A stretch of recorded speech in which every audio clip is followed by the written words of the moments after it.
Bom dia a todos. Hoje a gente está aqui, Marcelo Bunchayer, vice-presidente de M&A, TI e áreas corporativas, e eu, Marita Bernhardt, diretora de RI, para apresentar os resultados do segundo TRI. Começando, então, nossa videoconferência, os destaques desse trimestre: atingimos aí uma receita líquida de 4.300 bi no TRI, que representou um incremento de 23% com relação ao segundo TRI de 24, e o destaque aqui foi o crescimento orgânico, que teve uma melhora nesse trimestre, chegando a 6%, 6,4%, frente ao segundo TRI do ano passado. A gente vai falar um pouquinho mais adiante, mas basicamente a gente está tendo um resultado mais positivo entre conquistas de novos contratos e perdas de contratos, o que está gerando um incremento, uma melhora incremental aí, TRI contra TRI, né? Dado que no TRI passado foi 5% e no quarto trimestre de 24 o crescimento orgânico também foi de 5%. Um EBITDA ajustado de 405 milhões, 16% superior ao segundo TRI. A margem aqui desse trimestre ela está impactada pelas despesas one-off da integração da GRSA e também pela despesa trabalhista, né, que a gente já vem comentando com vocês, o nosso processo de encerramento e pagamento das ações mais longevas e na fase de execução, né? Então, na margem de 9,4 nesse segundo TRI, e um lucro líquido de 156 milhões, 6% inferior ao segundo TRI, com uma margem de 3,6, também bastante impactado, além dos itens que a gente comentou no EBITDA, pela questão da despesa financeira, aumento de dívida e também, conjugadamente, aumento de Selic no período. Tá?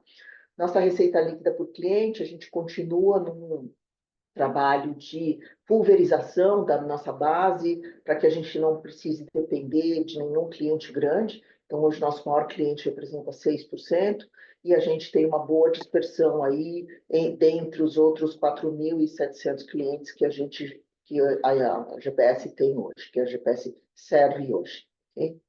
Um outro destaque é a nossa distribuição de receita por linha de solução. Como vocês podem ver, a gente vem equilibrando ao longo do tempo nos negócios que a gente vem ganhando maturidade. Então, hoje a gente tem uma proporção muito semelhante entre facilities, manutenção, alimentação.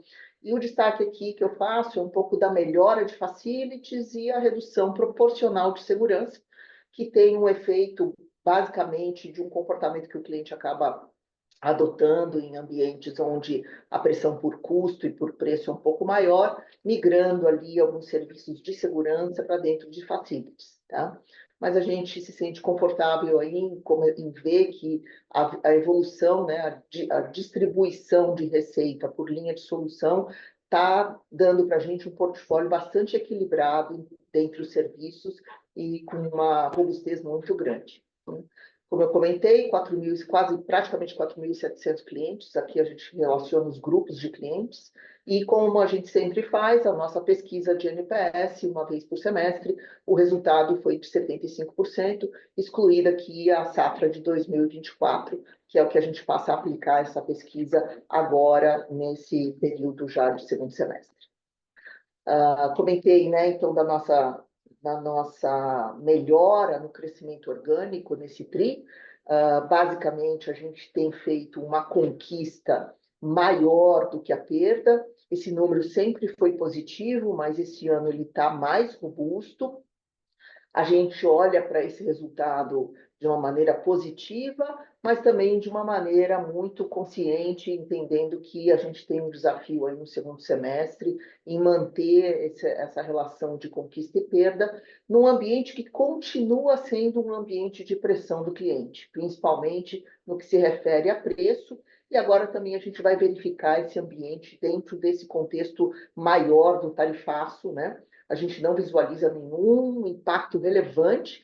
Nossos serviços são resilientes, a gente costuma ter uma continuidade muito grande com o cliente, mas a gente está olhando para isso com mais cuidado, né? O que quer dizer que a nossa visão é positiva para o TRI e a gente continua trabalhando para que esse crescimento orgânico seja incremental ao longo do tempo, sempre pensando que eu tenho que conquistar mais contratos do que perder. tá? E a receita do M&A, né, que nesse trimestre aí a maior contribuição, obviamente, foi da safra de 24 com GRSA.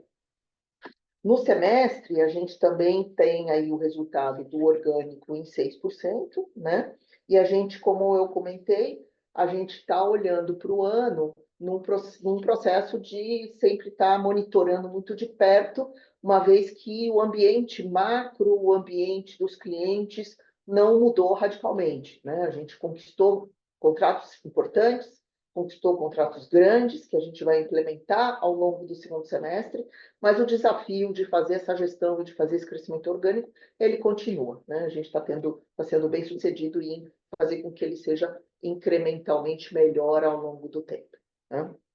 Com relação ao M&A, quero agora passar a bola para o Marcelo, para a gente comentar um pouquinho, tanto de safra 24 quanto 25. Por favor, Marcelo. Obrigado, Marita. Bom dia a todos. Bom, vou resumir aqui rapidamente o nosso programa de aquisições de 24 e 25. Então, ali até a GRSA, nessas 5 companhias, são as 5 aquisições que nós fizemos ao longo do ano passado. Essas empresas com uma receita combinada de 4,2 bi de reais. E aí, RH Med e Nutricar são as 2 aquisições que nós fizemos nesse ano, né, no princípio do ano. Eu acho que faz sentido eu comentar com mais profundidade as últimas 3 ali, a GR, a RH Med e Nutricar. Então, começando pela Nutricar, que foi a nossa última aquisição. A Nutricar é aquela companhia de mercados autônomos. A gente comprou aqui porque essa companhia ela tem uma sinergia comercial e uma sinergia operacional muito grande, principalmente com a GR, né, operacional e comercial com a GR, mas também tem uma sinergia comercial grande com o resto dos clientes da GPS. Então, a gente entende que grande parte dos clientes da GPS, da GRSA, são clientes em potencial para a Nutricar. Essa companhia ela está em fase de integração de sistemas. Como ela tem uma complexidade na gestão de estoque, que é um assunto relativamente novo para a gente está prevendo a integração de sistemas para janeiro de 26. A RH Med, eu comentei também na nosso último encontro aqui, no resultado de março, é aquela companhia de saúde ocupacional. E aí a nossa motivação aqui na aquisição, eu acho que é uma motivação mais estratégica, né? O principal elemento de fricção no processo admissional são os exames admissionais, e a GPS ela admite muitos funcionários. Para vocês terem uma ideia, eu acho que eu já comentei aqui também, a gente admite e demite todo mês mais ou menos 10 mil pessoas. Então, acho que a principal motivação aqui nessa aquisição foi a partir da compra da RH Med automatizar mais o processo de exames ocupacionais para que a gente tenha um processo admissional mais célere, né, menos burocrático, com menos elementos de fricção. Além disso, a GPS ela é uma grande consumidora desse tipo de serviço. A gente gasta mais ou menos 5 milhões por mês, né, 60 milhões por ano com exames ocupacionais. A RH Med não era fornecedora da GPS, então só o volume da GPS aportado na RH Med já aumenta quase 50% a receita anual da RH Med.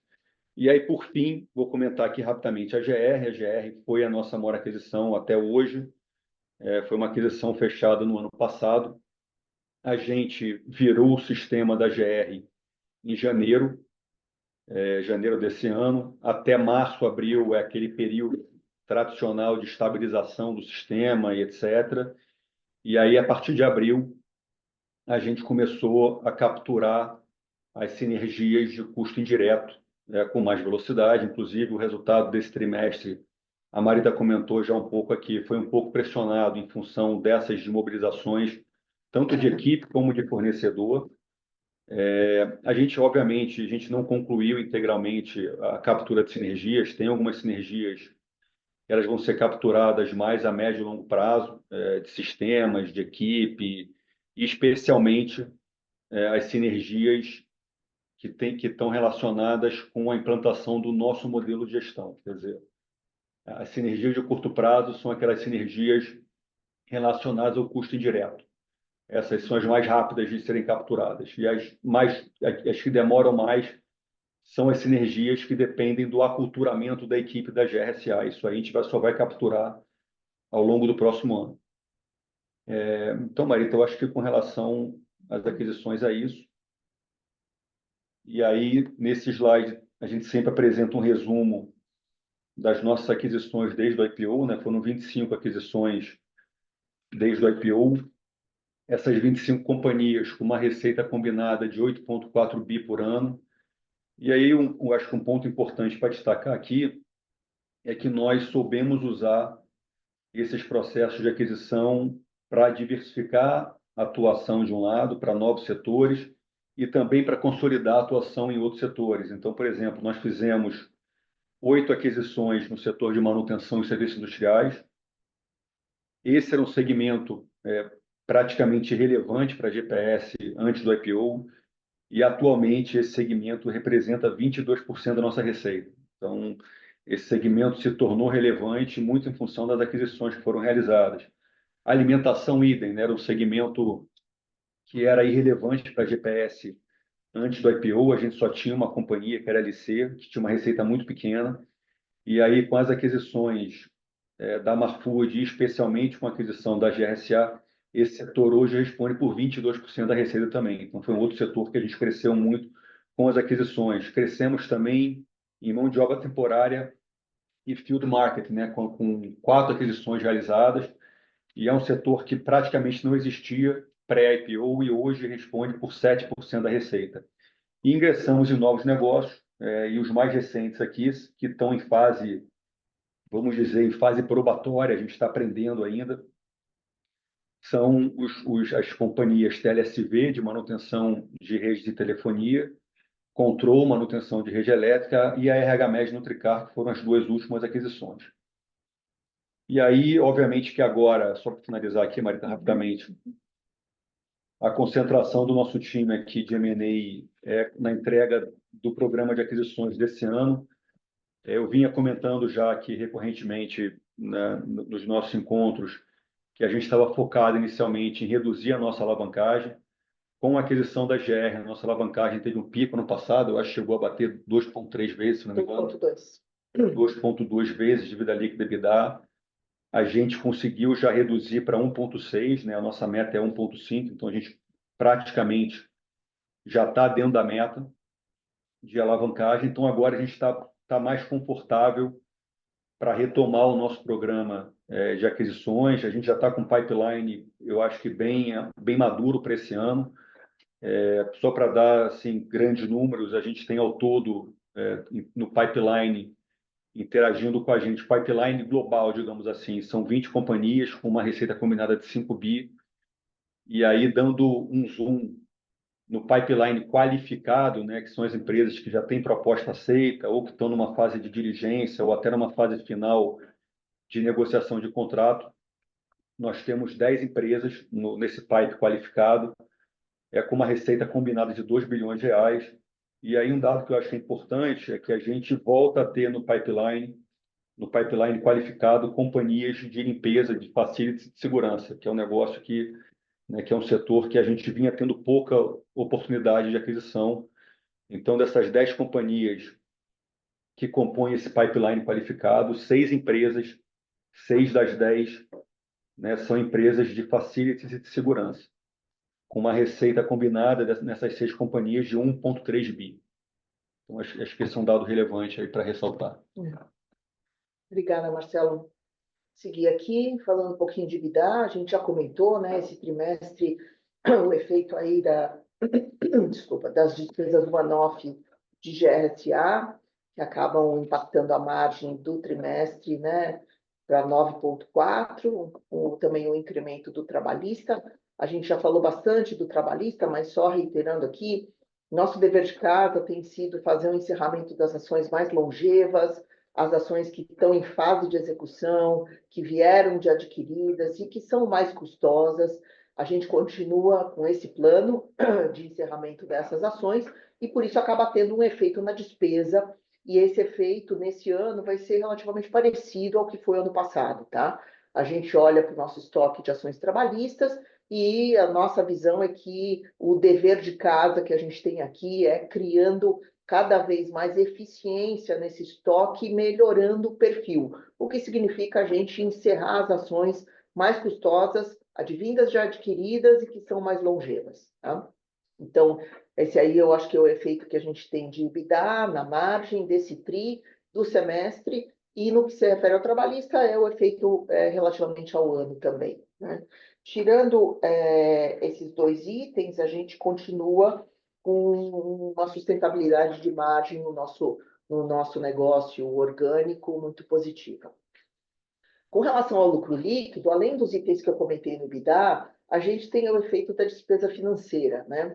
E aí a despesa financeira, ela tanto está atrelada a um incremento de dívida que a gente fez comparativamente ao ano passado e ao aumento da Selic.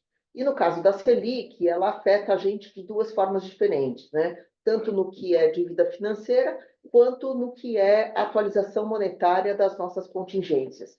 Então, aqueles itens que são relevantes na nossa contingência tributária, né, que são os tributos sub judice e o Sistema S e PERSE, né, hoje eles também acabam impactando o nosso lucro líquido, porque eles são atualizados, essas contingentes são atualizadas monetariamente. Só entre Sistema S e tributo sub judice, a gente teve um efeito no semestre de 58 milhões. Né? Adicional, PERSE foi mais 17 milhões e meio, sendo que PERSE, lembrando, a gente tem a indenização advinda lá da GRSA, que está contratualmente está coberta. Né? Quer dizer, só o efeito combinado da correção de tributo sobre júdice, Sistema S, PERSE, no semestre, foram 75,6 milhões de reais. 75, Parte disso tem a indenização, né, que é a do PERSE, mas fato é que acaba que nosso lucro líquido ajustado fica afetado por essas despesas financeiras, que são basicamente não caixa e atualização monetária dessas contingências. Tá? Indo além, a gente tem aí uma geração de caixa positiva esse trimestre, esse período, com 845 milhões, 105% do EBITDA, uma geração de caixa muito robusta. A gente também, vocês olham aí o valor de juros e IR pago, os juros, obviamente, afetado pela Selic, mas o IR num valor ganhando muita eficiência na compensação de créditos, por isso que vocês veem aí um valor comparativamente ao período do mesmo período do ano passado, só de 3% superior. Né? No que se refere a financiamento, a gente teve o pagamento de dividendos, com 227 milhões, o exercício de opções adquiridas, com 197, a gente pagou empréstimos e debêntures no valor de 173, arrendamento 42, derivativos e tributos mais 28 e 13 milhões, e teve um ingresso positivo de 33 milhões, fruto do nosso programa de opções de ações, que a gente implementa sempre ali em abril. Tá? No que é a atividade de investimento, vale a gente só destacar aqui que houve uma mudança da política contábil de caixa e equivalentes neste trimestre. Né? No passado, a gente tinha uma diferenciação do que era caixa e aplicação financeira, mas fato é que a gente não tem essa diferenciação operacionalmente falando, então a gente fez esse ajuste agora, nesse segundo TRI. Vocês vão ver que toda aquela parcela que estava contabilizada como aplicação financeira, agora ela faz parte do caixa, tá? Que é o que, de fato, como a gente gerencia a companhia, e por isso vocês estão vendo um número aqui de 1.600 de ingresso de caixa, mas que, na verdade, é basicamente a mudança contábil da aplicação financeira para dentro de caixa e equivalentes. Né? Tirando essa alteração, a gente teve um investimento de 105 milhões imobilizado e mais 76 milhões nessas aquisições que aí da safra 25. Tá? O que resultou agora, nesse novo conceito, um caixa equivalente de 2.700 milhões. Tá? No que se refere à alavancagem, Marcelo já comentou, a gente teve uma redução de 0,6 pontos percentuais relativamente ao segundo TRI de 24. Então, a gente vem, de novo, né, naquela disciplina que a gente já comentou com vocês, faz o M&A, faz a sinergia, captura a sinergia, trabalha na melhora do EBITDA e com isso a gente consegue ter um ratio aí, um indicador de dívida líquida sobre EBITDA que vai sendo, vai convergindo para o nosso número de 1,5 vezes, que é aí a nossa zona de conforto. Já estamos quase lá e a gente vem continuamente fazendo esse dever de casa, né? Eu só vou trazer, antes das perguntas aqui, 2 avisos, para que vocês tenham aí a informação. O primeiro, vou falar do relatório de sustentabilidade. Nós estamos divulgando hoje o nosso relatório de sustentabilidade 2024. Sugiro aí vocês entrarem no nosso site, tanto em RI quanto no site da GPS.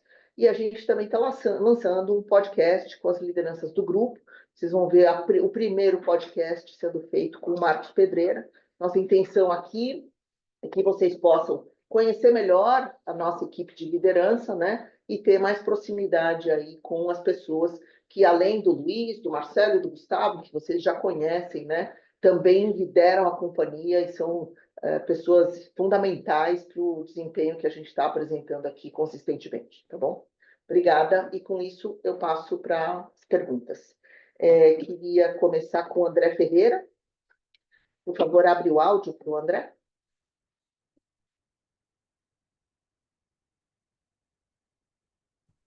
Oi, bom dia, pessoal. Obrigado pelo espaço aqui, parabéns pelo resultado. Eu tenho 2 temas. O primeiro é sobre o aumento de provisão de pagamento de passivo trabalhista, que aumentou versus o primeiro TRI. É só entender o nível recorrente que vocês esperam para o resto de 2025 e se vem alguma melhora para 2026. E o segundo ponto, explorando um pouquinho do crescimento orgânico. É, basicamente, assim, teve essa melhora, né, tri contra tri para 6%. Eu queria entender o quanto que vocês esperam que consigam ter crescimento nesse orgânico no terceiro e quarto tri, e queria entender a visão de vocês sobre um ponto. O orgânico, ele vem em grande parte, talvez, né, do fechamento de contratos ali, que naturalmente vão acontecendo ao longo do trimestre. Então, se vocês tiveram um ponto de aceleração, a nossa visão aqui é que certamente fecharam mais do que isso em termos de receita, né? E, basicamente, assim, contratos valendo mais do que vocês realmente tiveram de orgânico adicional. No caso de vocês esperarem uma aceleração nos próximos trimestres, eu queria entender o grau de conforto que vocês têm com essa aceleração, e se esse conforto vem justamente desse empilhamento, né, ou de uma reflexão de um trimestre completo vindo de orgânicos anteriores. E se vocês veem risco desse crescimento acabar sendo frustrado por causa do cliente mais pressionado no segundo semestre. Obrigado. Pode falar. Tá, do lado trabalhista. O trabalhista é sempre uma decisão nossa de quanto a gente acelera o encerramento dessas ações mais longevas, tá? A nossa visão é que toda vez que a gente adquire uma companhia e esse passivo chega para a gente numa fase já muito avançada, é difícil porque a documentação ela é mais frágil, a gente tem mais dificuldade para se defender e a gente vai buscar uma saída ali que provavelmente vai ser mais custosa, né? E é isso que a gente vem fazendo tanto no ano passado quanto nesse ano. A nossa expectativa para esse ano é que a gente consiga fazer um encerramento bastante forte, o que vai significar uma despesa trabalhista relativamente ao ano passado semelhante, eu diria, tá? Não vai ser melhor, porque nosso plano é poder fazer essa, entre aspas, essa limpeza desse passivo e encerrar essas ações, né? Então, a nossa expectativa para esse ano continua sendo de ter uma despesa trabalhista relativamente a essas ações mais caras, mais custosas, tá? Ocorrendo esse período, esse exercício de 25, para que sim a gente possa ter uma melhora em 26, tá? Então, acho que esse é a nossa visão hoje sobre o passivo. E vai acontecer, e acho que é importante a gente dizer isso, né? Vai acontecer que caso eu venha comprar uma empresa que traz um passivo, né, muito deteriorado, de novo eu vou ter a mesma questão. Então, a nossa perspectiva para 26 é melhor, para 25 é muito parecida com 24, E toda vez que a gente tiver um M&A que vem com um passivo muito difícil, a gente vai também, vocês têm essa visibilidade na nota de combinação e vocês vão ver, tá? Então, essa é a nossa visão com relação ao trabalhista. Quanto ao orgânico, se você quer falar, Marcelo, assim. Então, o orgânico, assim, eu acho que a gente pode comentar aqui é que a gente está animado, o pipeline de fato deu uma aquecida. De fato, a nossa expectativa é que no terceiro trimestre a gente tenha um carrego maior das conquistas que foram realizadas. Agora, eu acho que o André perguntou sobre risco enfim, de frustração com crescimento em função de pressão econômica, etc. O risco sempre existe, né? O nosso tipo de negócio é um negócio muito estável, né? A receita varia muito pouco, uma vez que você fechou o contrato. Então, a gente tem esse grau de conforto em função da natureza da nossa atividade, mas o risco sempre existe. Agora sim, a gente espera uma aceleração do crescimento nos próximos trimestres, uma aceleração em relação ao que houve nesse trimestre, em função desse carrego favorável das conquistas já realizadas, né? Lembrando sempre que nunca é degrau, hein, gente? Acho que isso é importante dizer, né? A gente fecha um contrato, a gente tem um prazo de implantação, né? Então você não cresce de um tri contra o outro, né? Um degrau. É sempre um valor incremental ali que você vai construindo, empilhando mais conquista do que perda, tá? Mas acho que Ele não vai saltar de 6 para 10, né? Vai para 6 para 7, 7,5, é isso que a gente está esperando. Então, que é a característica do nosso negócio, tá? Acho que isso não... Vocês já estão acompanhando aí desde o IPO, acho que vocês sabem que a gente não tem uma volatilidade tri a tri grande.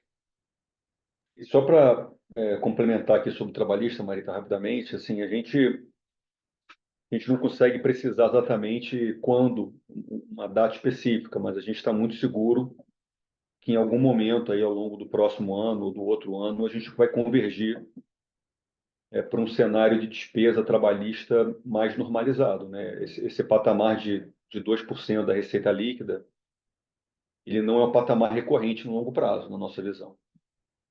Assim como não é também mais recorrente o que era no passado de 1%. Talvez, eventualmente, um meio termo, um meio do caminho entre esse 2 e 1, talvez 1,3% seja uma boa leitura aqui de uma despesa trabalhista 1,5, né?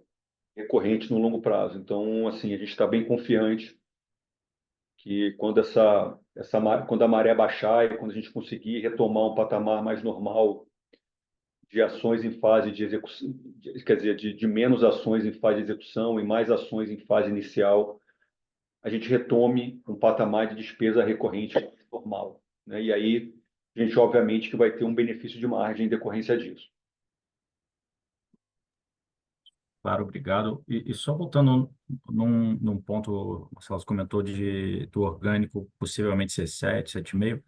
É, é mais pensando já no terceiro tri ou uma média do segundo semestre, só para ter uma noção aqui da escadinha.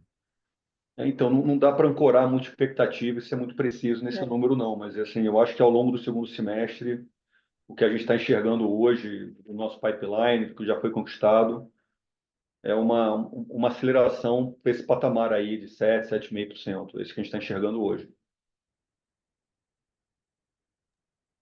Obrigado. Bom dia. Bom dia, obrigado. Vamos abrir o áudio para o Lucas Marchiori. Acho que foi. Obrigado, pessoal. Bom dia. Dois pontos também. Primeiro, sobre GRSA, e dado que a gente não tem mais informação da margem específica deles, deixa eu pedir um pouco de cor aqui para vocês. Assim, Marita, Marcelo, o que dá conforto para vocês escreverem no release lá que os custos foram realmente concentrados no Q2, né? Então, é a natureza do custo, o ajuste de pessoal já ficou no Q2 e para frente é mais um outro tipo de ajuste, enfim, só para pegar de vocês o porquê que isso aqui deveria melhorar já a partir do Q3, Q4. E segundo tópico, obrigado aí pela granularidade da informação do pipeline de aquisição, Marcelo, assim, quando você fala, né, vamos chamar aqui, né, da GPS raiz aqui, né, limpeza, facilita segurança com esse 1,3 bi, vai voltar a fazer deal nesse setor, assim, eram disso que estavam na mesa, voltaram, são clientes novos ou targets novos, né? Imagino que a condição de compra aqui esteja bem diferente, os juros mudou, então se é uma negociação que estava aberta lá atrás, provavelmente tem um preço de compra novo aqui agora. Se você puder talvez só qualificar essa condição da negociação nos mesmos setores que vocês já faziam antes, o que que mudou, né? 2, 3 anos para cá, esse tópico aí. Obrigado. Então, no primeiro, assim, tá bom. Com relação à GRSA, Lucas, a gente tem esse conforto porque a gente está falando de despesas vinculadas à rescisão, vinculadas a eventos que ocorrem nesse segundo TRI, tá? Marcelo comentou que a gente ainda tem sinergias para capturar. Então, você está falando de outros itens, né, que estão vinculados ainda, são mais marginais, vamos dizer assim, né? Então, a gente não espera que esses itens afetem o resultado da GRSA no terceiro e no quarto TRI, e, de fato, a natureza da despesa que a gente teve agora fica mais concentrada a eventos que estão acontecendo agora, tá? Acho que é isso que nos dá conforto aqui, quando você olha o resultado da GRSA nesse segundo TRI e os principais despesas que impactaram ela, de fato, tem a ver com eventos não recorrentes. E assim, só para citar exemplos, quer dizer, quando você desmobiliza a equipe, você paga a multa FGTS, são funcionários bem antigos na empresa, você paga aviso prévio indenizado. Custos de rescisão que são one-off, né? Sai caro. E isso de fato, quer dizer, o grosso, sei lá, mais de 80% no mínimo já foi endereçado no segundo trimestre, entendeu? E também você tem um efeito de desmobilização de fornecedores, né? Você tem vários fornecedores que têm contratos, você tem multas rescisórias, que em alguns casos são multas bem relevantes, e também o grosso dessas desmobilizações já ficou no segundo trimestre. Então, a gente não capturou ainda 100% da sinergia. Tem coisas que vão ocorrer ao longo do segundo semestre, tem até algumas coisas que vão ficar para o próximo ano, mas eu diria que o grosso da captura já foi nesse segundo trimestre, né? E aí, com relação ao pipeline, assim, eu acho que é uma mistura das duas coisas, né? A gente, de um lado, tem a estratégia de estar sempre aumentando aqui o tamanho do nosso mercado endereçável com negócios que sejam sinérgicos ao nosso, para que a gente, em nenhum momento, se veja numa situação de não ter espaço para crescimento, né? Então, a gente, inicialmente, basicamente, é limpeza e segurança, a gente expandiu para manutenção, expandiu para serviços industriais, expandiu para mão de obra temporária, para field marketing, para alimentação, agora mais recentemente manutenção de rede elétrica, de telefonia. Então, assim, são negócios que obviamente têm a sua peculiaridade operacional, mas que na essência compartilham esse mesmo ambiente de gestão da GPS. O nosso modelo de gestão de resultado, o modelo de responsabilização da equipe é exatamente o mesmo, os sistemas são exatamente os mesmos. Então, assim, eu acho que um primeiro elemento é esse: a gente quis, no pós-IPO, abrir esse leque, né, o leque de atuação, daí tantas aquisições em setores novos. E do outro lado, assim, a minha reflexão aqui é que eu acho que alguns fatores bagunçaram um pouco a equação de aquisição de empresas de limpeza e segurança. O principal fator foi o PERSE, porque muitas empresas de limpeza e segurança, o PERSE foi um negócio, uma medida um pouco confusa com relação à abrangência dele, mas o fato é que a maioria das empresas de limpeza e segurança usaram o benefício do PERSE, e aí você fica naquela situação, né? Quer dizer, a empresa ela tem uma margem inflada temporariamente por um benefício, e, além de ser temporário, ele é incerto, porque o assunto é super confuso e complexo, né? Então, o vendedor, ele se vê naquela situação que ele não quer abrir mão desse resultado. E o comprador, a GPS, não quer pagar por isso, porque é temporário e porque é incerto. Então, esse elemento, eu acho que ele agregou muita complexidade nos últimos anos, né, da pandemia para cá, para aquisições nesse setor.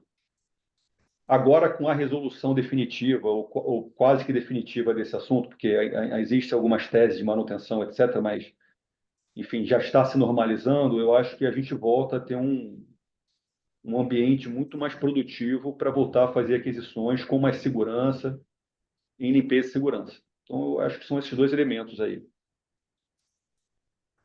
Legal, ficou claro. Obrigado, turma. Bom dia. Obrigado.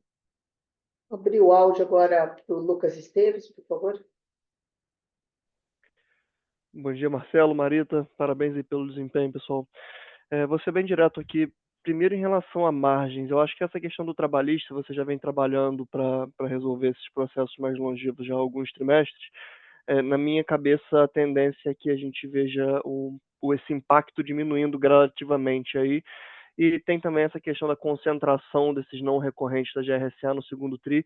Queria entender se para o terceiro TRI a gente já pode ver um ganho de margem, um ramp-up de margem de cerca de 1 ponto percentual, alguma coisa assim nessa magnitude para frente. E pensando um pouco nessa questão do trabalhista, só tentando entender um pouco sobre as aquisições anteriores, porque grande parte desses processos que vocês estão encerrando vem de aquisições, né? Isso foi considerado no preço da compra ou isso veio como uma surpresa para vocês e mudou isso de alguma forma mudou a forma como vocês avaliam as empresas olhando daqui para frente?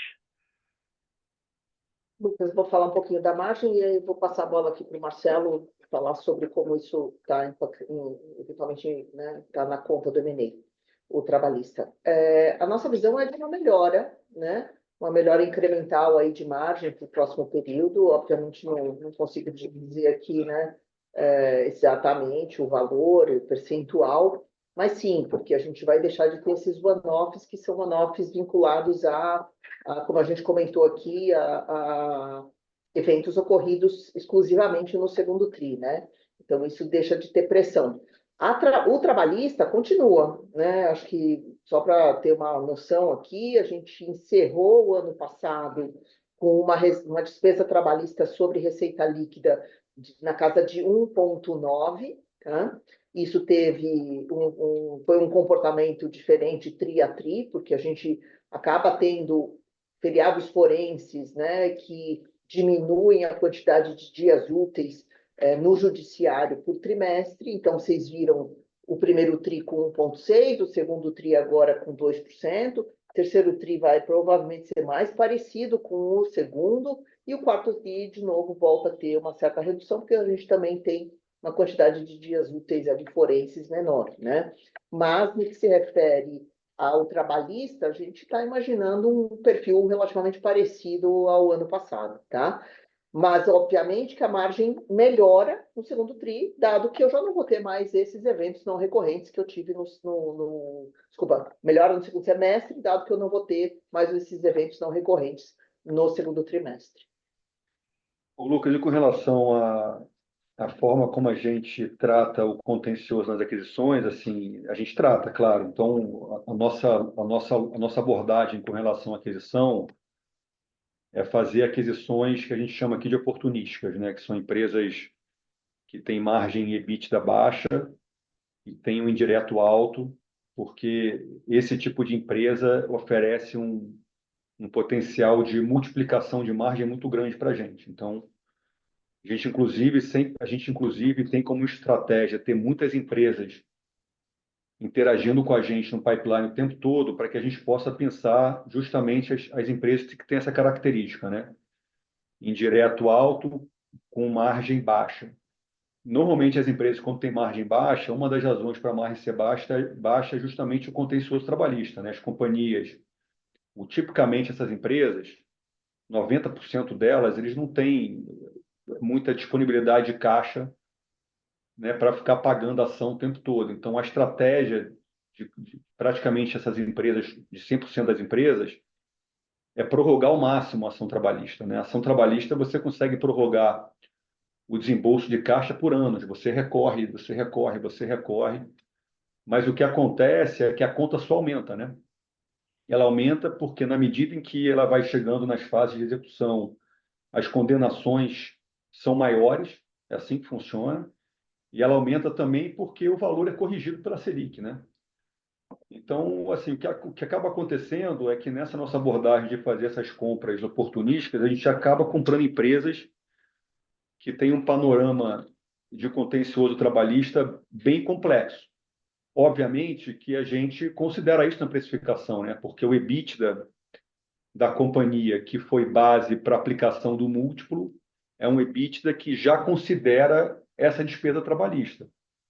Então, isso é considerado no preço. Sempre tem uma surpresinha ou outra, eu não vou falar que não existe. Isso aqui é aquisição, as coisas sempre acontecem, né? Mas, assim, via de regra, o assunto é bem controlado. O que acontece é que, uma vez que a GPS comprou a empresa, a gente começa a tratar o contencioso e começa a tentar matar as ações que estão em fase de execução. E aí, ao fazer isso, a gente tem um aumento da despesa, né? Eu descontei isso lá atrás do vendedor, né? Esse custo trabalhista. Isso foi considerado na precificação da empresa. Inclusive, foi considerado ter um valor maior, porque, como eu comentei aqui, essas companhias, elas não fazem acordo na fase inicial, né? Justamente a cabeça é, cara, vamos prorrogar ao máximo a ação para eu conseguir salvar a caixa. Então, elas acabam que tem execução, grande parte do que elas pagam de ação trabalhista é na fase de execução, e elas acabam gastando muito mais por isso. Na medida que a gente consegue liquidar o ativo que está em execução e começar a fazer acordo nas fases iniciais, a gente tem a tendência a médio e longo prazo de, inclusive, reduzir o custo estrutural dessas empresas. Mas, no princípio, machuca a GPS, machuca porque a gente está tendo justamente que liquidar esse estoque de ações em andamento que já estão lá em fase de execução. Só para vocês terem uma ideia, de julho do ano passado para cá, o nosso estoque de ações em execução caiu 25%. Então, a gente reduziu o nosso estoque de ações na GPS como um todo, em fase de execução, em 25%. Em função disso, que o nosso patamar de despesa aumentou para 2%, porque a gente está lidando com essas ações mais custosas, né? E aí, o último ingrediente, só para fechar aqui a equação, é que o formato no qual a gente faz o provisionamento, ele é um pouco perverso. Por quê? Porque a gente tem uma sistêmica de provisionamento muito simples, objetiva, que eu acho que é a melhor, né? Apesar de, obviamente, produzir alguns efeitos colaterais. Então, qual que é a nossa dinâmica? A gente simplesmente pega os nossos estoques de ações em andamento e multiplica pelo ticket médio, pela perda média por ação dos últimos 12 meses. Então, o que está acontecendo agora? O que está acontecendo é que o nosso ticket médio ele está maior justamente por conta da liquidação dessas ações que estão em fase de execução. Por outro lado, o estoque remanescente ele é um estoque muito mais qualificado, porque ele tem proporcionalmente menos ações em fase de execução. Porém, eu não capturo isso no provisionamento, nesse momento, porque eu estou simplesmente multiplicando o meu estoque de ações pelo meu valor médio perdido nos últimos 12 meses. Ao longo dos próximos anos, na medida em que o perfil da despesa for melhorando, aí eu vou ter o efeito contrário, eu vou capturar a melhora no provisionamento, né? Então, enfim, essa é a equação aí do trabalhista. Não, cara, ficou claríssimo. Obrigado, Marcelo Marido. Se eu puder só fazer mais uma aqui, só para entender se o racional que eu fico pensando aqui, se vocês concordam. Vocês estão com essa pressão de competição, a competição jogando o preço para baixo. E eu entendo que essa competição é muito menos estruturada do que a GPS, por motivos óbvios, e que jogar preço para baixo pressiona cada vez mais a margem desses caras e poderia abrir oportunidades, eventualmente, de melhorar esse pipeline ainda mais inorgânico do seu lado. Você concorda comigo que é como se esses caras estivessem apertando um pouco a corda no pescoço deles, isso ao longo dos próximos trimestres, anos, pode abrir mais oportunidades para vocês de aquisições? Sim, sim, mas inclusive, quer dizer, é justamente esse fator aí que tem viabilizado tantas aquisições feitas nos últimos anos com payback rápido, né? O fato né, alguns concorrentes nossos, enfim, eles acabam não tendo os mesmos diferenciais competitivos que a GPS tem de escala, de sistematização de processo. E aí, para eles conseguirem competir com a gente ou com outras empresas mais estruturadas, eles sangram no resultado. E muitos deles, eu diria até que a maioria das médias empresas, elas nem têm uma visibilidade sistêmica de resultado por contrato. Então, o cara muitas vezes tem 30%, 40% do faturamento dele em contratos deficitários e nem sabe. E isso é uma bola de neve, ele vai se enrolando, ele vai se enrolando. Óbvio que no Brasil as empresas têm várias válvulas de escape para conseguir sobreviver por muito tempo, o cara não paga imposto corretamente, ele vai acumulando passivo fiscal, mas em algum momento essa corda estoura, né? Então, essa corda arrebenta. Então, a gente tem feito e já fez várias aquisições no passado, muito com paybacks muito rápidos de companhias com essa característica. Isso vai continuar acontecendo, né? Já é assim hoje e vai continuar sendo, eu acho. Tá claríssimo. Obrigado, pessoal. Bom dia aí. Bom dia. Vamos abrir o áudio para o Kiefer. Tudo bem, pessoal? Bom dia. Obrigado por pegarem minha pergunta. São duas aqui. Eu queria primeiro explorar o ponto aqui do capital de giro, né? Como é que tem sido na margem aí para a companhia esse ajuste nos processos de recebíveis. Me parece que é um tópico que já foi, pelo menos em grande parte, endereçado aqui por vocês, mas é algo que eu queria entender um pouco mais como é que foi essa evolução ao longo dos últimos meses. E o segundo ponto relativo aqui, ainda no ponto do crescimento orgânico, mas por uma outra ótica, né? Eu queria entender, vocês comentaram, né, que estão vendo um cenário aqui mais positivo entre conquista de novos contratos versus perda de outros, mas que ainda é um ambiente que continua sendo de pressão por preços, né?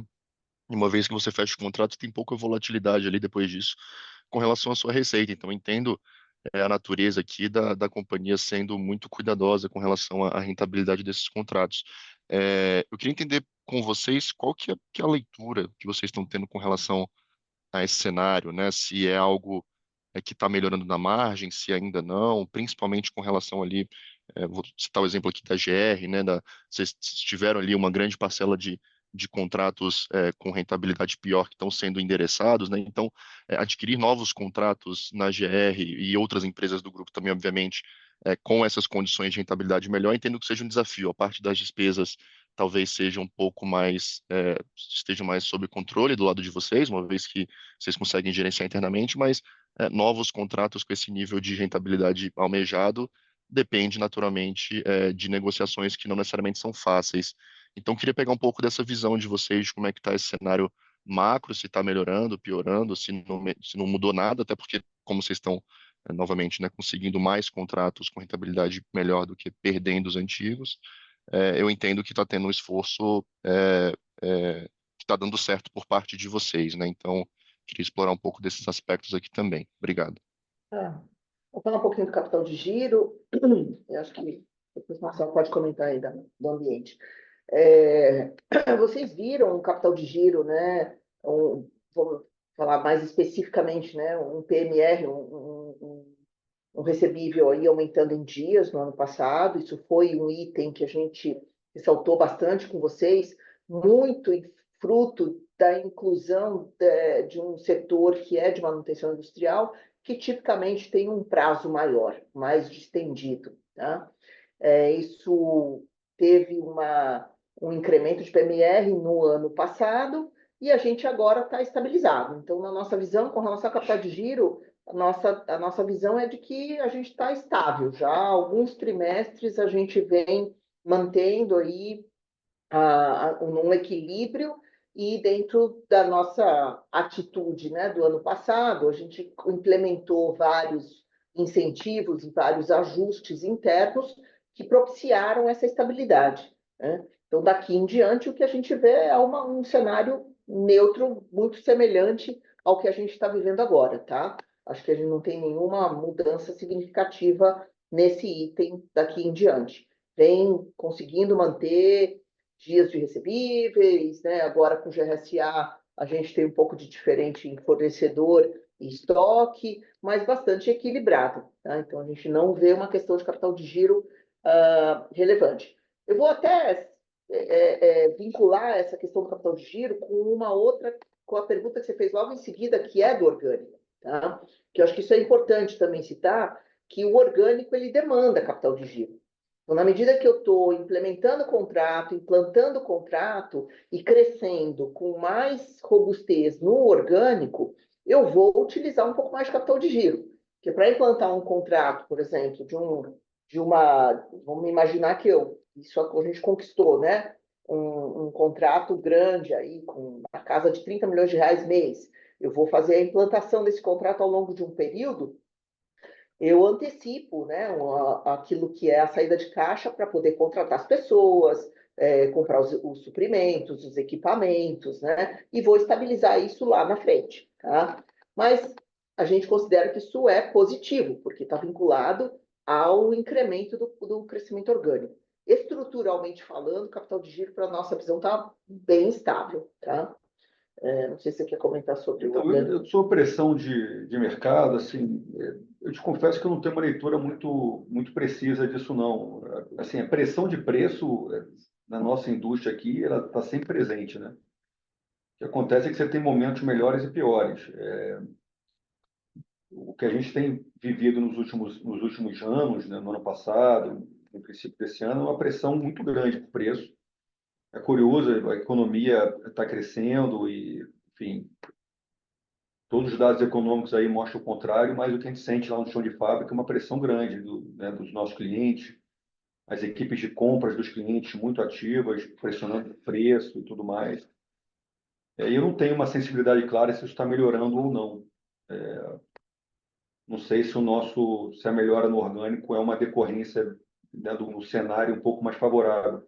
Realmente não sei te falar, que são muitas variáveis nessa equação, né? Por exemplo, uma reflexão que a gente faz o tempo todo aqui é até que ponto essa confusão tributária do PERSE, por exemplo, causa estrago, né? Porque você imagina que os nossos concorrentes que estão se beneficiando do PERSE, o cara de cara, se ele for no regime cumulativo de PIS e COFINS, ele de cara tem um preço 3,6% menor que o nosso.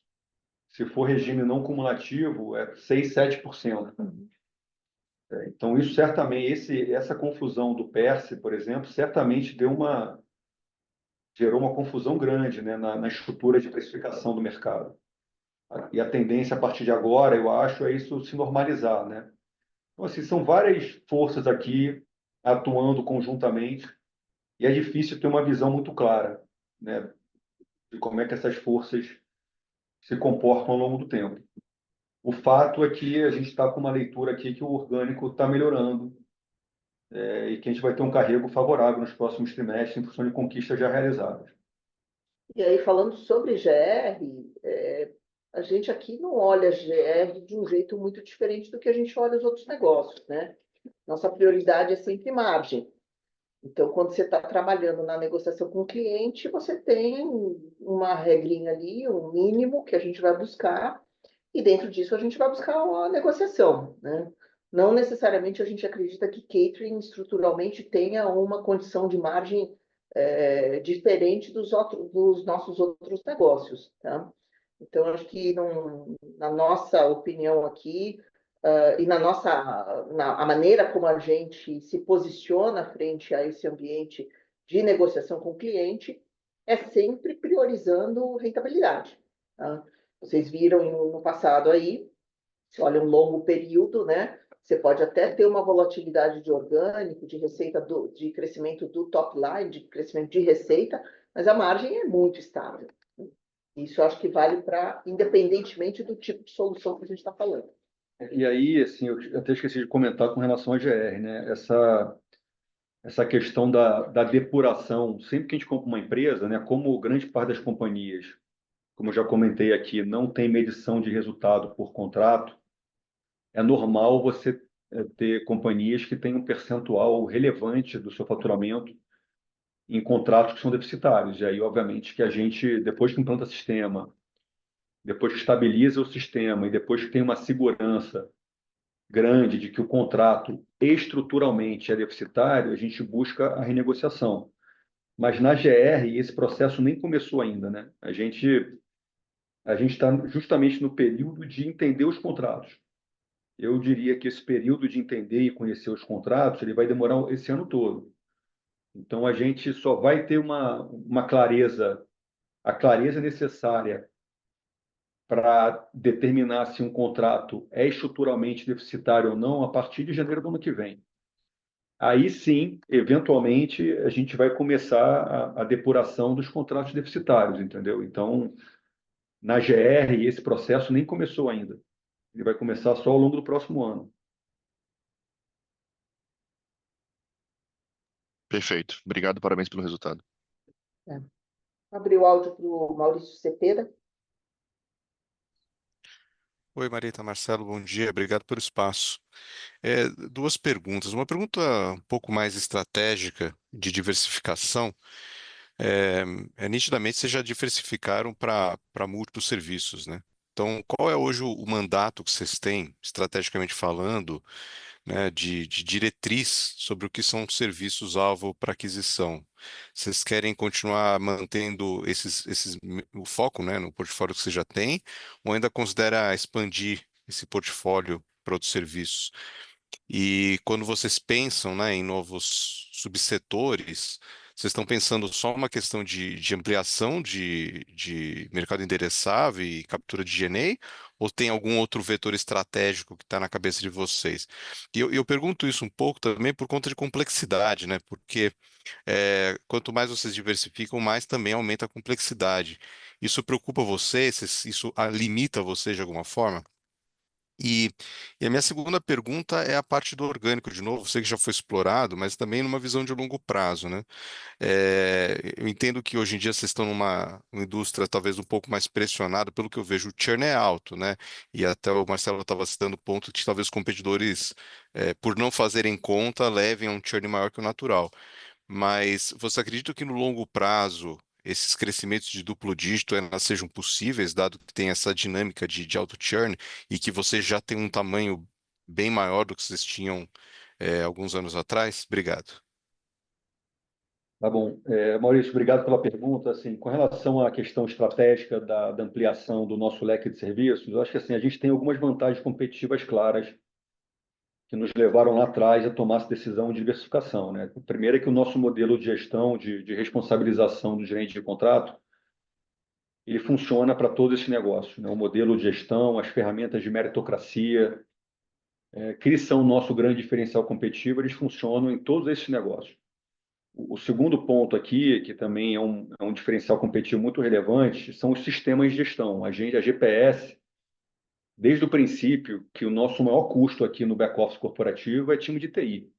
A gente tem um time enorme de TI para desenvolver as ferramentas necessárias para a gente conseguir navegar no Brasil, que é esse ambiente informacional caótico, né? O ambiente de folha de pagamentos no Brasil, de gestão de benefícios, de gestão de contencioso trabalhista, é um ambiente muito complexo, muito complexo. Seria impossível para a GPS administrar essa complexidade se a gente não tivesse um uso muito intensivo de sistemas. E esses sistemas você não acha no mercado, não tem na prateleira, você tem que desenvolver, né? E a GPS, desde 2008, que todo ano gasta, e a gente contabiliza isso como custo, não como investimento, a gente gasta um caminhão de dinheiro para desenvolver e aperfeiçoar esses sistemas, né? E todos esses negócios que a gente ingressou nos últimos anos, eles usam exatamente os mesmos sistemas. A folha de pagamento é a mesma, o roteiro de cálculo da folha é o mesmo, o sistema de gestão de vale-refeição, vale-transporte, assistência médica, odontológica, o sistema de gestão de resultado por contrato, é tudo igual.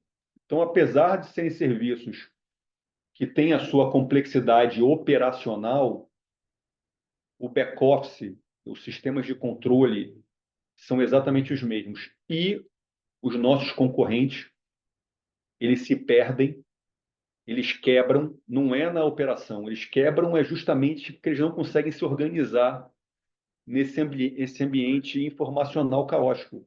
Os caras não conseguem se organizar, entendeu? Então, essa foi a decisão estratégica lá atrás. A gente vai continuar fazendo diversificações para negócios que tenham essa característica, né? Negócios que nos permitam alocar um empresário, que é o gerente de contrato, para empresariar a nossa relação com o cliente, e negócios que nos permitam usar exatamente os mesmos sistemas que a gente investe ao longo de tantos anos, né? De fato, como você bem observou, a complexidade aumenta. Os nossos diretores executivos eles estão bem sobrecarregados em função da grande diversificação que a gente fez nos últimos anos. Então, a nossa visão hoje é de consolidar esses negócios nos quais a gente já entrou, quer dizer, fazer aquisições em limpeza, segurança, manutenção, alimentação, nessas áreas que já estão mais consolidadas, né? E dar um tempo para que as nossas regionais, para que os nossos diretores regionais executivos consigam se reorganizar, né, e consolidar a operação deles nessas novas atividades. Para aí sim, num segundo momento, a gente retomar com mais força diversificação para novos setores. Óbvio que vão ocorrer algumas diversificações nos próximos anos, não é que a gente vai parar de fazer, mas a gente vai reduzir um pouco a intensidade, tá? Para que o nosso time tenha tempo de consolidar o que a gente já fez. E acho que com relação à tua outra pergunta sobre o orgânico, a nossa visão de orgânico ela tem que ser realista no tamanho que a companhia tem, né? Então, a gente, no passado, tinha um CAGR de 15%. Obviamente, isso, no tamanho que a companhia tem hoje, não é viável, né? A gente não olha para frente imaginando que a gente vai ter um crescimento orgânico de 2 dígitos forte, né? Acho que o próprio tamanho da companhia já seria um desafio, tá? Então, o que a gente vê é ainda uma grande oportunidade do orgânico na visão do cross-sell e na visão também da nossa própria capacidade, né, de ter um diferencial competitivo frente aos nossos competidores. Agora, o mercado ele será sempre um mercado muito fragmentado, um mercado, né, muito competitivo em termos de oferta para o cliente, e a gente imagina que o orgânico vai ter ali estruturalmente falando, em anos muito bons, vai estar no high single, eventualmente double, mas já não é mais no patamar, obviamente, que a gente tinha antes, né? A gente está falando de uma companhia que hoje é muito maior do que o passado. Tá? Marito, Marcelo, obrigado. É só uma questão que, já que você citou, desculpa, essa questão do gerente de contrato como elemento de sinergia, mas como é que fica esse ponto de que ele estava mais acostumado a lidar no passado com mão de obra pura, e agora você tem, por exemplo, o contrato de manutenção, que pode ter um SLA muito complexo. Isso ainda é um elemento de sinergia ou, na verdade, a cada negócio, seu modo de operação? Assim, o gerente de contrato, normalmente, ele é especialista, tá? Ele não... é muito difícil um gerente de contrato de limpeza e segurança, digamos, administrar um contrato de manutenção de alimentação. São conhecimentos técnicos diferentes. Então, o que eu quis dizer da sinergia não é da pessoa, é da lógica de gestão, é da lógica de responsabilização, é da lógica de acompanhamento de resultado, é do sistema de medição de resultado. A sinergia está aí, está no processo, não nas pessoas, entendeu? O que tem de sinergia objetiva, a gente tem, não sei, são 30 bases regionais, né? Então, a gente tem mais ou menos 30 bases regionais. Cada base regional nossa tem um diretor regional, tá? Esse cara, o diretor regional, sim, ele é o cara que cuida daquela região e ele é responsável por todos os nossos negócios naquela região, tá? O back-office regional, porque toda regional nossa tem que ter um back-office local. Tem um time de RH, tem um time de DP, tem um time de qualidade, tem um time de saúde e segurança do trabalho. O time de back-office da regional, ele é exatamente o mesmo para todos os nossos negócios naquela região. Agora, o gerente de contrato, normalmente ele é especialista em alguma atividade. Tá? Então, o que eu quis falar da sinergia é da sinergia do processo, né? Do modelo de gestão, não da pessoa em si. E do back-office, né? E do back-office que é o mesmo, né? Back-office, sistemas, etc. Não, legal, perfeito. Obrigado. Obrigado. Gente, nós avançamos aqui um pouco, não sei se o Gabriel ainda está aí. Se quiser fazer a pergunta, Gabriel, a gente abre o áudio.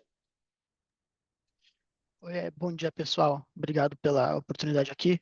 Seria um ponto sobre o ambiente de contratação de mão de obra. Se vocês pudessem compartilhar com a gente se você sente dificuldade para contratar novos trabalhadores qualificados em algum setor específico, considerando que a taxa de desemprego hoje está no menor nível há muito tempo, e se, na visão de vocês, isso pode ser um desafio para a aceleração do crescimento orgânico. Oi, eu posso comentar rapidamente. Gabriel, sim, está bem complicado essa parte de contratação, a gente está com várias vagas em atraso. Sempre foi difícil, nunca foi fácil, mas tem piorado nos últimos meses, nos últimos anos. Tá bem difícil, esse é um ponto de atenção nosso. A gente, para responder a esse desafio, a gente procura se organizar melhor, ter sistemas de contratação melhor, ter agente de IA para fazer entrevista, é tecnologia, mas sim, está bem difícil. Isso, inclusive, é um desafio tanto para o crescimento como para a margem, porque quando a GPS não consegue cobrir um posto, o cliente normalmente glosa, ele desconta da gente. E o desconto, ele é desproporcional ao custo, ele desconta, é um desconto que penaliza a gente. Contratualmente, ele penaliza. Então, a glosa que o cliente aplica na nossa fatura é maior do que o custo que eu deixei de ter por não ter o funcionário, entendeu? Então, esse é até um desafio para a manutenção de margem. Tem machucado um pouco a nossa margem também esse elemento. Sim, é um desafio grande. Mas ainda não vimos descontinuidade, tá? Eu acho que esse é o aspecto talvez mais relevante da tua pergunta, né? Se a gente está olhando para isso e falando, puxa, eu não consegui implantar um contrato porque eu não consegui contratar as pessoas. A gente tem que ser criativo na abordagem. Então, você imagina que a gente vai buscar nichos ali, polos de contratação, mas ainda não enfrentamos uma situação de descontinuidade, tá? Certo, ficou super claro. Muito obrigado. Se o Gasparetti estiver ainda aí, queria abrir o áudio para ele. Oi, Marita. Marcelo, obrigado aí pelo espaço. Duas perguntas rápidas. A primeira, vocês comentaram um pouco ali a respeito de RSA, como ela começa no ano que vem, antes de pensar nos contratos. Queria mais entender como é que vocês estão enxergando o crescimento orgânico dela, portanto, tanto 2025 quanto 2026, né? Queria pensar mais como é que vocês enxergam o desafio desse churn 2026, depois que vocês vão começar a pensar na rentabilidade de cada contrato. E segundo, também queria tentar entender um pouco com vocês como é que teria sido a margem de GRSA, como é que, a margem consolidada como um todo, se a gente fosse expurgar esses ajustes das demissões, todo o ajuste da captura de sinergias de GRSA nesse trimestre. Se você puder compartilhar, claro, mas para a gente ter uma magnitude de onde está rodando a operação mais normalizada aqui para frente. Obrigado. Você quer que eu comente? Comendo orgânico? Tá bom, assim, o crescimento orgânico da GRSA, eu acho que está mais ou menos na mesma base do resto da GPS. Assim, eu te confesso que eu não acompanho mais aberto por negócio, né? Porque toda a nossa lógica organizacional é por região geográfica, né? Então, o formato como a gente acompanha com o nosso time, o diretor regional, ele tem a meta dele de crescimento, se ele vai crescer em alimentação, em limpeza, em segurança, para mim não importa muito, né? Eu quero que ele cresça. Então, assim, mas a minha leitura aqui, o meu sentimento é que está mais ou menos na mesma base do resto da GPS. Não tem muita distorção, não. Agora, sim, ao longo do próximo ano, pode ser que a gente tenha alguma desaceleração do crescimento na medida em que a gente começar esse processo de depuração dos contratos. Eu não tenho sensibilidade hoje para te falar qual é o grau de depuração que vai ser necessário, né? Porque a gente não tem ainda uma leitura, não tem tempo suficiente de rodagem no nosso sistema para ter uma convicção de se o contrato ele é estruturalmente deficitário ou se é um problema de gestão. A gente só vai saber disso, enfim, ao longo desse segundo semestre. Então, pode ser que ano que vem, sim, a gente tenha algum efeito aí no orgânico da GRSA em função dessa depuração, mas a gente vai melhorar a margem nesse caminho, né? Quer dizer, mesmo que a gente reduza o orgânico, na medida que a gente depure os contratos, a gente vai melhorar um pouco a margem. Você quer falar, Marita, da margem? Eu acho que assim, os dois efeitos que a gente está tendo de ofensores de margem, né? O trabalhista, relativamente ao primeiro TRI, foram 40 bips, né? Só do trabalhista, e com relação ao que a gente entende que é GRSA, obviamente que o efeito é maior, né? Porque a gente está falando de um business que, numa operação que entrou com uma margem bem aquém daquilo que a GPS já rodava, tá? Então, a nossa visão é que esse TRI, os TRIs anteriores, desde a chegada da GRSA, ela está impactando de uma maneira relevante a margem consolidada, porque até o ano passado, como vocês sabem, ela estava rodando numa margem de 7, né?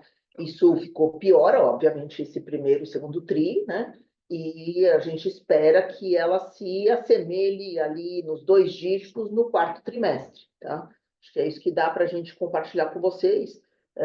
A gente está num bom caminho para chegar numa margem da operação da GRSA em 2 dígitos no quarto TRI. A gente é muito otimista, assim, teve, de fato, a gente já tinha essa leitura quando a gente fez a aquisição, né? Tem muita sinergia, tanto em equipe de back, porque o que a gente está trabalhando hoje no curto prazo é a sinergia que está na nossa mão, né? Que basicamente é back-office. Então, assim, tem muita sinergia em sobreposição de estruturas de back-office e tem muita sinergia de sistemas, né? A GR, ela tinha um custo com sistemas de gestão muito alto, né? A gente reduziu drasticamente esse custo com sistemas. Então, a gente está com uma expectativa muito grande, realmente, que a gente consiga, ao longo do segundo semestre agora, convergir a margem da GR para o patamar da GPS, né, entre 10% e 11%. A gente está com uma segurança bem grande de que isso vai acontecer. Excelente, pessoal. Obrigado. Bom dia a todos. Obrigado. A gente avançamos aqui no tempo, agradeço a todos, muito obrigada, bom dia.